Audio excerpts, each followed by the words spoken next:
ازيكم يا حبايبي؟ عاملين ايه؟ ان شاء الله تكونوا بخير يا رب. اهلا بيكم في مطبخ اكلات في بيتي. النهارده هنعمل مع بعض، هنفرز بلح، هنعمله بلح عجوة.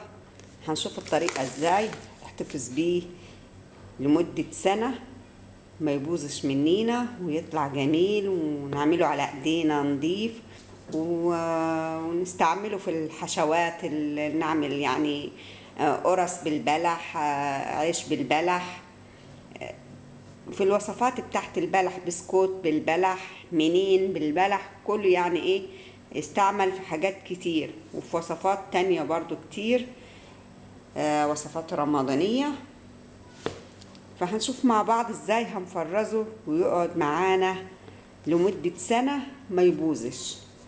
اول حاجة انا جبت البلح اهو، دول 5 كيلو من البلح. اول خطوة معايا ان انا هغسل البلح، هوريكم ازاي طريقة الغسل بتاعته. هنجيب مصفى تحت حولة كده عشان تصفي. هنغسل كده ايه، وبسرعة نطلع البلح عشان ما يعبيش مية معانا. بسرعة كده نغسله مرتين كده وبسرعة كده.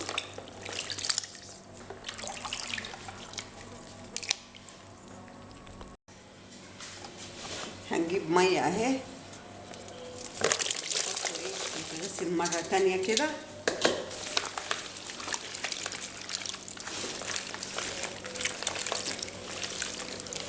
وبسرعة نطلعه كده.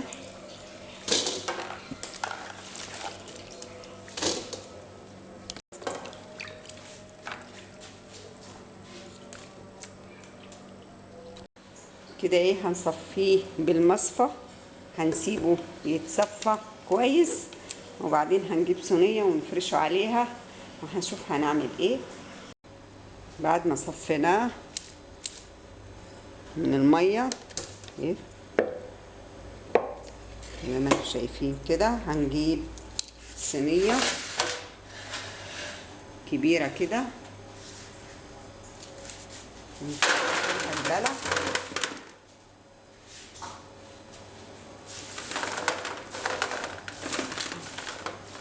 نفرده كده على الصينية. الأول نحطه تحت مروحة ينشف تماما من أي مية، وبعد كده ايه، هنوديه في الشمس عشان ايه، الشمس تسيح كده البلح، عشان لما نيجي نكبسه يبقى طري سهل معانا. والشمس برضو هتقتل اي ميكروب. هنغطيهم طبعا بشاشة تل كده عشان الحشرات والغبارة تراب. بس الاول هنحطهم تحت مروحة ينشفوا تماما. بعد ما نشفناه تحت المروحة وديناهم في الشمس، غطيناهم بتل كده شاش زي ما انتم شايفين كده. البلح طري معانا اهو اهو.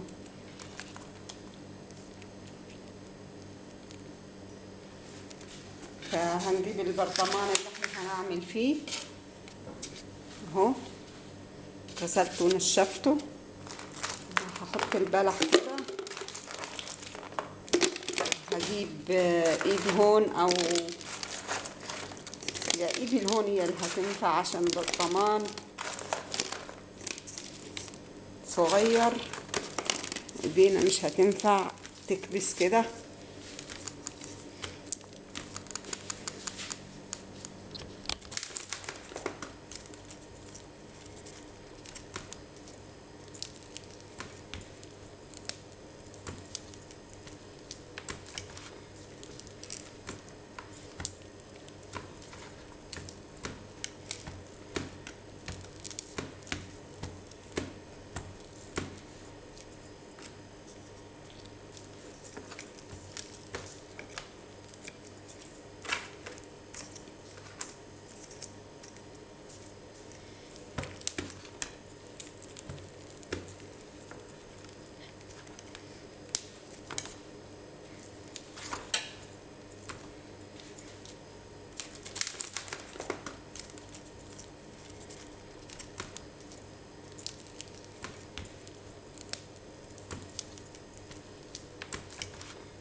بالشكل ده، وبعدين نحط عليه الغطا كده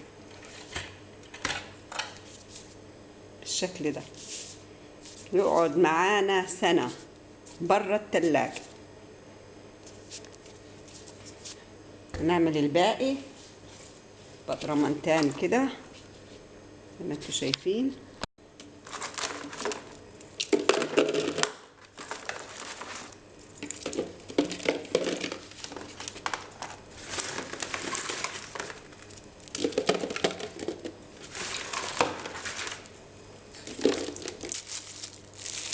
هنا خلصناهم واتبقوا شوية معايا، نحطهم الكيس زي ما بنشتروه.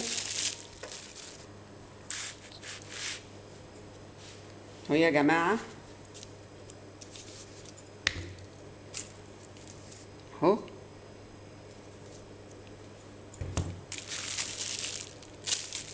عشان يعجبه الفيديو يعمل لايك، يشترك في القناة، يفعل الجرس ليصل كل جديد. اشوفكم على خير في فيديو جديد ان شاء الله. باي باي.